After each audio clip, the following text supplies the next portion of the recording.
नमस्कार दोस्तों, मैं मधुसूदन तिवारी आपका दोस्त। आप देख रहे हैं क्रांति की आवाज़।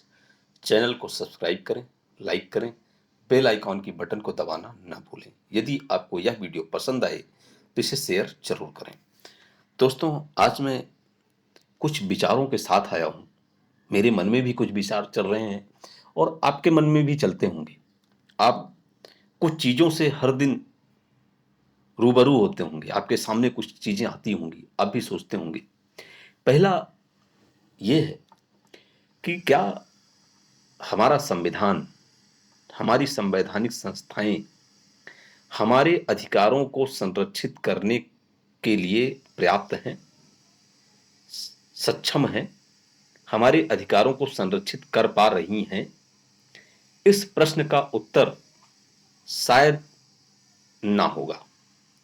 हमारी हमारा संविधान, हमारी संवैधानिक संस्थाएं हमारे अधिकारों के हनन का सबसे बड़ा केंद्र बन चुकी हैं।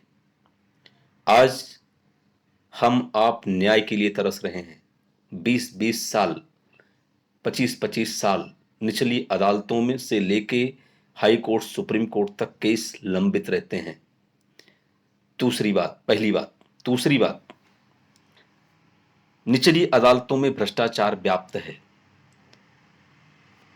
आज आप निचली अदालत में सही न्याय आपको मिलेगा, इसकी कोई गारंटी नहीं है। ज्यादातर लोग महंगी न्याय व्यवस्था के चलते न्याय पाने में सक्षम नहीं है, क्योंकि उनकी कैपेबिलिटी नहीं है कि वो सुप्रीम कोर्ट और हाई कोर्ट तक जा सकें।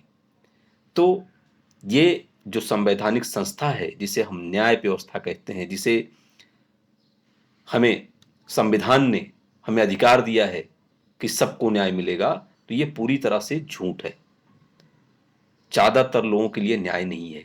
इस देश में हमारी संवैधानिक संस्थाएं उन्हें ही न्याय दे सकती हैं जिनके पास पैसा है, जिनके पास पावर है, जिनकी पहुंच है, वही न्याय ले सकते हैं। क्योंकि वो चाहे भ्रष्टाचार से न्याय ले लें, चाहे अपने पावर के दम पे लें या पैसे के दम पे लें, बाकी लोगों के लिए न्याय नहीं है। तो इस सच्चाई को हमें समझना चाहिए और आप भी सोचिए। दूसरी चीज, पुलिस डिपार्टमेंट क्या हमारे आपके लिए काम करता है? मैं किसी राज्य के पुलिस की बात नहीं कर रहा हूं, पूरे देश की पुलिस डिपार्टमेंट की बात कर रहा हूं। क्या यह जनता के लिए काम करता है? इसका जवाब है नहीं। पुलिस जनता के लिए नहीं काम कर रहा है। पुलिस डिपार्टमेंट एक संगठित आपराधिक गिरोह की तरह काम कर रहा है। जितने भी इस देश में संगठित अपराध होते हैं, हमारी पुलिस सब में लिप्त है। बिना पुलिस के संरक्षण के इस देश में कोई अपराध नहीं हो सकता। देश के अंदर कोई अपराध नहीं हो सकता। हमारी पुलिस नेताओं के लिए काम करती है, हमारी पुलिस ब्यूरोक्रेट्स के लिए काम करती है, हमारी पुलिस पैसे वालों के लिए काम करती है, जनता के लिए काम नहीं करती। ये हमें मानना होगा। उसके लिए किसी भी पुलिस स्टेशन के आप क्राइम रजिस्टर को उठा के देख लीजिए। एफआईआर उन्हीं लोगों पे होता है जो गरीब हैं, कमजोर हैं, जो सत्ता में हैं, जो पहुंच में हैं, जो पुलिस के नेटवर्क में हैं, उसके गिरोह के सदस्य की तरह हैं। उनके लिए आप कितने भी एप्लीकेशन दो, कितने भी शिकायत करो, कुछ नहीं हो सकता। ये ज्यादातर लोगों को यह पता होगा जिनका कभी भी पुलिस से सामना हुआ होगा। तीसरी चीज, क्या हमारा संविधान के अनुसार जो हमें अधिकार मिले हैं समानता के, क्या ये हम पर लागू होते? क्या उस तरह से हम रह रहे हैं? नहीं हो रहे हैं।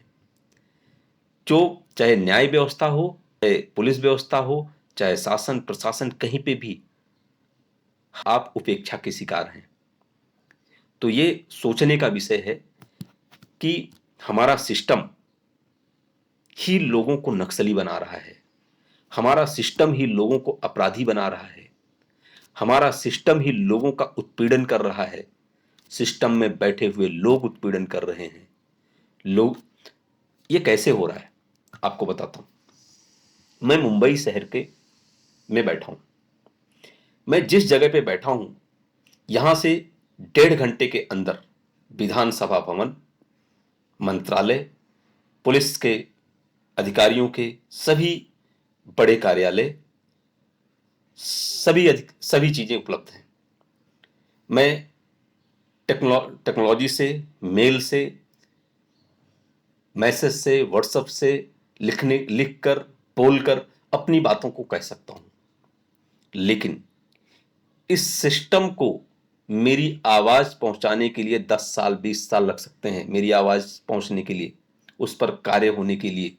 फिर भी मुझे न्याय मिलेगा इसकी गारंटी नहीं है। कोई मेरी सुनेगा इसकी गारंटी नहीं है। वहीं पे जो लोग गांव में बैठे हैं, गांव में रहते हैं, जो लोग अनपढ़ हैं, जो लोग शिक्षित नहीं हैं, गरीब हैं, वो टेक्नोलॉजी, उनको पूरी तरह से टेक्नोलॉजी का उपयोग नहीं कर सकते हैं। आप सोचिए उनके लिए न्याय कितना महंगा होगा, कितना दूर है उनका न्याय, जो अपनी बातों को कह नहीं सकते।